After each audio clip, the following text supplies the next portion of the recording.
शिवसेनेचे आमदार सुनील प्रभू आपल्या सोबत आहे, आपण त्यांची बातचीत करणार. साहेब, मुंबईमध्ये पाऊस पडलाय, ठिकठिकाणी पाणी भरल्याचं चित्र पाहायला मिळालं. तुम्ही वेस्टर्न सबअबचे आमदार आहात, बराच मोठा वाहतुकीचा खोळंबा त्या ठिकाणी पण झाला, काय म्हणाल? पश्चिम उपनगरात बऱ्याच ठिकाणी पाणी भरलेलं आहे.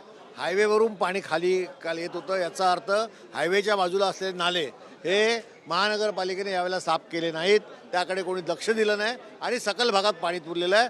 दादर स्टेशनमध्ये पाणी आहे. त्यामुळे पहिल्या पावसात ही परिस्थिती असेल तर पुढे पावसात मुंबईकरांचं काय होणार ही आता आम्हाला चिंता आहे. त्यामुळे आम्ही जेव्हा सत्तेत होतो तेव्हा आमच्यावरती खडे फोडले जायचे, त्या आता जे आमच्यावर खडे फोडायचे त्यांना आता लोक दगडाने मारतील. नक्कीच आपण पाहतोय रेल्वे पण सुरक्षित नाही आहे. एका तरुणाला भोसकण्यात आलं काल रेल्वेमध्ये. कायदा आणि सुव्यवस्था मुंबईची बिघडलेली आहे आणि कायदा सुव्यवस्था न राहिल्यामुळे ही परिस्थिती मुंबईत उद्भवलेली आहे. आपण पाहतोय की पावसकर ज्या पद्धतीनं विधान करतात, त्यांनी कुठेही माफी मागितली नाहीये. एकीकडे प्रताप सरनाईक दिलगिरी व्यक्त करतात, पण किरण पावसकर यांनी पत्रकार परिषद घेतली, त्यामध्ये कुठेही त्यांनी आपल्या विधानाचा मी मागे घेतो अशा पद्धतीचं कुठलंही विधान नाही. काल तुम्हाला सांगितलं होतं ना, खाल्लेल्या ताटात घाण काढणाऱ्या माणसाबद्दल काय बोलणार. शिवसेना अशीच आक्रमक भूमिका घेत राहील. शिवसेना आक्रमक आहे आणि आक्रमक राहणार. बातचीत केल्याबद्दल camera person Yogesh Gorakshak, Girish Gaikwad, TV9 Marathi, Mumbai.